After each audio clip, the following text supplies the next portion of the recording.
All right, guys, well, the 2021 results are in and it is looking good for online retail. I want to run you through a review that Marketplace Pulse just put out. It's a brilliant article, which I will link to down below. I'm going to give you the salient points from it, give you the cliff notes, and just to let you know that this is an exciting time to be involved in online retail. Listen, if you are someone who wants to take advantage of the online retail opportunity in 2021, then start now by subscribing to this channel, because that's my aim, is to teach you how to do exactly that. And also, if you're watching this before the 4th of January and you want to make 2021 the year you launch your first profitable product on Amazon, get our help inside the Brand Builder Challenge. Welcome to the Brand Builder Challenge. I hope we're live. All right, so day one, money matters. This live 7-day challenge is one of the best things we've ever done. It's been getting amazing feedback, and we're running it again starting on the 4th of January. You can find out all the information below, first link in the description. I would love to see you inside the challenge. We have here linked below, and I'm going to run you through the key notes of it, is an incredibly detailed and really helpful, inspiring article by Marketplace Pulse, and they have done a year in review of e-commerce and a lot about Amazon, but e-commerce as a whole, talking us through how e-commerce saw its best year in over a decade in 2020. So I want to run you through really six key points, having studied it, analyzed it a lot. Really, the 6 most salient points I think are super encouraging or we need to be aware of as we're going into 2021. And the first is just a little note about review trends. The first 3 are just kind of little trends, and then the last 3 are real more sort of shifts in the market or more predictions, I suppose, going forward for 2021. But this I thought was really interesting about review trends, right, on Amazon. As you'll probably know, around October 2019, Amazon made a significant change to their review system, and they allowed buyers to just leave ratings without any comment. And so they were, rather than reviews, they were called ratings. And now this has had quite a dramatic impact on the amount of reviews. This is a chart for the reviews per product in the top 100 headphones category. Now, I think potentially a lot of this, particularly in here, quick growth, because as you see, it doesn't sort of shoot up initially, it just kind of does increase like this. This growth, I think a lot of that will be coming from people using headphones, working from home, and buying more during the the recent pandemic that we've been involved in. But I think it is still really interesting to note that this growth of reviews was quite flatlined until this change here, and it really did begin to shift. And so I think those two things together has caused this crazy boom, and and also the changes that Amazon have made with regards to multiple marketplaces being able to combine reviews. But all in all, I think the trends are there, that reviews are easier to get. I know it's been documented in our Brand Builder University community that we used to talk about a review rate of about 3 to 4% being about the norm and what you should aim for, but many people are reporting around 8 to 10% of sales. One of our sellers recently sold through an inventory load of 1,300 units, and they got over 100 reviews. So pretty impressive numbers from that. But a good portion of those were ratings as opposed to reviews. So I think really interesting trends. Another interesting trend that the article talks about is PPC. We know that Amazon really want to drive this forward because it's a big income route for them. $20 billion in 2020 that they made through PPC, which is quite insane. But just some important, key interesting trends in here. Some really interesting facts about the average cost per click is actually not increased but decreased. A lot of people think that with growing competition, saturation, which we'll get to, that pay-per-click cost prices are going to go up, but actually the cost per click this year has actually gone down. Some brands sold out, and competition for those ads decreased. So that's interesting to know. Some interesting averages as well, if you wanted to sort of benchmark yourself against the global Amazon seller community. The average ACOS is 22%, which I thought was interesting. Definitely something we're aiming for, sort of that 20 to 25% region. The average conversion rate, 12.5%. Again, generally we talk about 10% being good.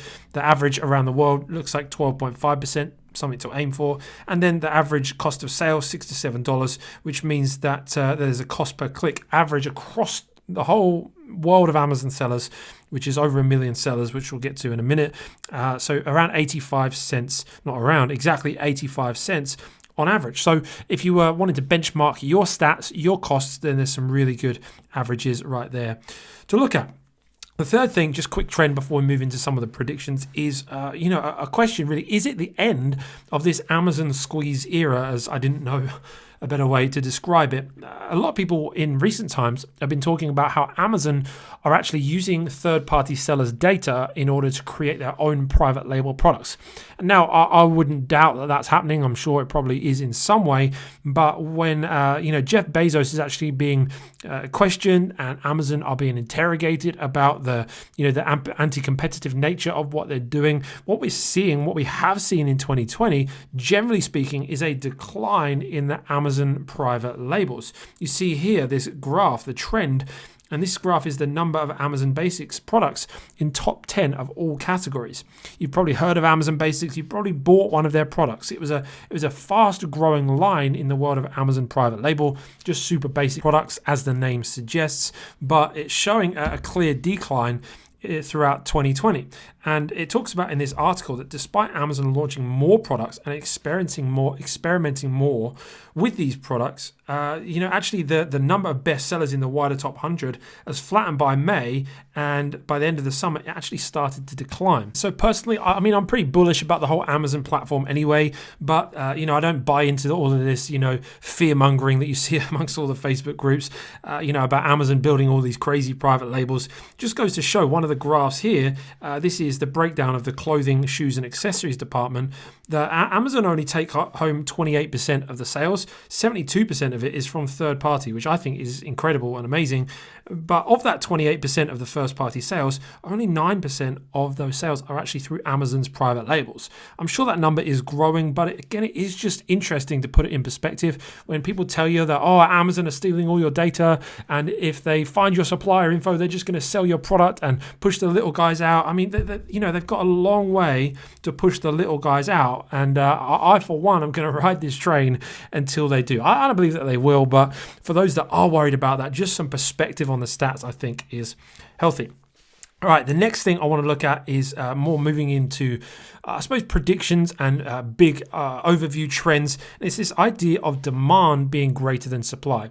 And I genuinely think that this is incredibly exciting for Amazon third-party sellers and brand builders in general because of the growth. We all know that 2020 has seen some incredible growth in the world of e-commerce. 2018 to 2019, there was significant growth, but this year has seen even more significant growth. And the number I want to really focus in on, the gray here is first-party sales, Amazon selling stuff themselves. The blue, purpley, weird color is third-party sellers on Amazon. And in 2018 to 2019, there was a $40 billion growth. Not too bad, but it's completely dwarfed by this growth in 2020 that we've seen is $95 billion worth of growth versus last year. That means that Amazon sellers have done $95 billion more than they did in 2019. To put that in perspective, eBay's estimated annual revenue around the world is $95 billion. So Amazon sellers have done an eBay's worth of growth in a year, which I think is just insane. And that's just the third-party sellers. Insane, right? And so what does that mean for the future? That obviously presents us with some unknowns, and it's a brave man that makes any predictions for 2021, right? But let's just sort of speculate for a moment and say that this trend continued. There's every chance that growth could go from $95 billion to over $100 billion. Third-party sellers in 2021 could easily do $100 billion more than they've done in 2020, which is insane numbers, right? But let's be conservative, I suppose, just for anybody that's out there is like, it's not going to happen and vaccines rolling out and the world's going to be normal again.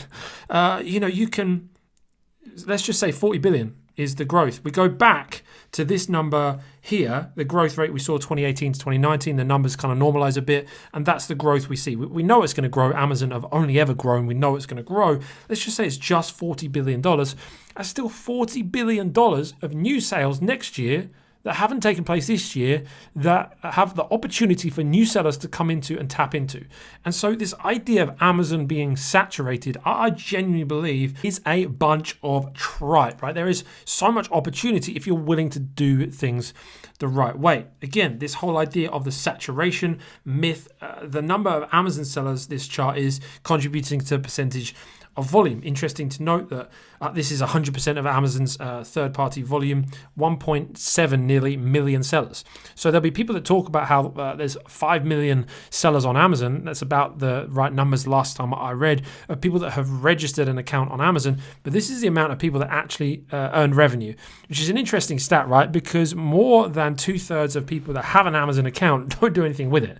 And that's human nature, right? We like the idea of building a business, but then when the rubber hits the road, we kind of bail out. And so again, interesting to note, because Amazon is not going to be as saturated as you think, because people are going to say it's too hard, people are going to give up. The game is always changing. Yes, it is. That's why you've got to stay fresh, stay sharp. And so, yeah, it's an exciting time to be involved.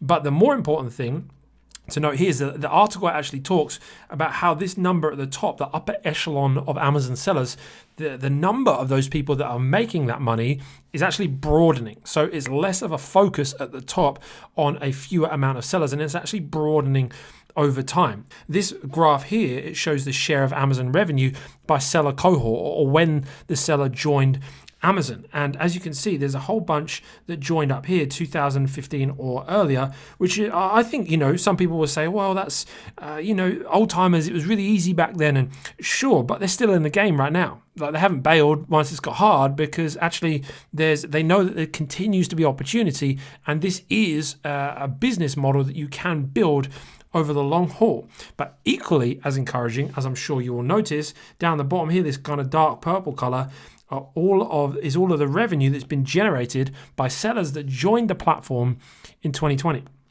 Which in most of these, this sort of line here is 25%. Most of these, it's getting on towards 20% of all of the revenue on Amazon has actually been generated by sellers who joined in 2020. And there have been a lot of people at the end of 2019 that would have been thinking, man, Amazon, it's saturated, it's not easy anymore. Sure, it ain't easy anymore, but if actually you pull your socks up and are willing to do some work, this shows that there's incredible opportunity. And even more encouraging, I think, I probably said even more about 100 times, but I'm excited about the world of online retail. I hope you are too. Active sellers typically remain active for multiple years. For example, data to back it up, which is why I love this article. It's just absolutely reaming with data. 84% of the top 10,000 sellers in 2015 continue to be active sellers through their third year on Amazon. 89% of top sellers continue to be active 2 years later, and 95% 1 year later. That's insane, right? That's quite a small drop-off rate. 84% of the top 10,000 sellers in 2015 continue to be active after their third year. You know what that tells me? Notice that it talks about how that was the top 10,000 sellers. So they were people that had worked hard. They were people that had understood the game. They'd invested in themselves. They'd learnt the way to grow on Amazon, and they were still in it for the long haul. This is not a business where you can just mess around, throw a product up, and think you're just going to do well and sit on the beach drinking your pina coladas while your products make you millions. You've got to put the work in. You've got to learn this business. You've got to understand how to grow this business. And but when you do, it's an incredible opportunity. And the final thing, the sixth thing that I really want to look at, these should have numbers here. The sixth thing is the asset opportunity. It's a really interesting section of the article. Definitely, like I said, encourage you to read it. It's linked in the description below. But it talks about how there's this continually growing trend of businesses wanting to acquire Amazon businesses, people that sell on Amazon. And as you can see, this graph is a cumulative capital, hopefully I've said that right, raised by Amazon acquirers in 2020. You've got people like Thrasio that are really growing in stature, and you've got other companies that really their goal is to roll up these smaller Amazon businesses into a bigger conglomerate business, sell it for a bigger multiple down the line, and reap the rewards there. It's a great business model, but the capital they've reached is almost $1 billion to be able to buy up these Amazon businesses. It's, again, I think really exciting time to be involved in selling on Amazon, building a brand online, because this article talks about how the acquisition multiples actually are going to increase. Traditionally, you're looking at 2.5 to 4 times your EBITDA, which is basically like your profit once you've added back all of your discretionary. Alexa, what's EBITDA? Here's something I found on the web. According to techtarget.com, If the E in ERM doesn't represent enterprise but rather executive or Alexa, stop. EBITDA stands for earnings before interest, taxes, depreciation, and amortization. A lot of long words in there, but like I say, basically what that means is your profit after your expenses, but adding back in your expenses, like if you're paying yourself and company car and all that kind of stuff, which a new owner is not going to have to pay. So that's what that is. But what this article is saying is that is likely to grow. This sort of 2.5 to 4x number is going to grow over time as the traditional Amazon seller matures, which it talks about in the article too. It talks about how the Amazon seller is now in its third form. I found this really interesting. I think it's 100% spot on, and really I felt like it resonates with where we've been going the last sort of 6 to 12 months. This whole idea of building a brand. Amazon seller 1.0 was a reseller, just selling other brands on Amazon. 2.0, it was private label brands. Get your garlic press, chuck it up on Amazon, make some money. But Amazon seller 3.0 is building native Amazon brands. Building brands that are intentionally selling multi-channel on your Shopify store, on other places, driving traffic from outside of Amazon, and investing in social commerce. The underlying Amazon marketplace building blocks remain the same, but the seller had to evolve to create more value and differentiate from the competition. And I was super excited when I read that, because that's exactly what we're doing inside Brand Builder University. It's exactly the kind of content I'm creating on this channel to try and help you become the Amazon seller 3.0 that's building a business that's going to be worth more than 4x profit over time, but actually could be worth 5, 6, 7 times profit, because you're building a holistic brand that's not just selling products on Amazon. It's not just playing Alibaba arbitrage anymore, but building a real brand with real value. And so I want to encourage you, going into 2021, think about these stats, have a read of the article. It's a really great read, which you'll be able to find down below. 2021, I'm here for it. I'm all about it. We're launching some new products in a couple of weeks. I'm pumped. Can't wait to tell you all about it.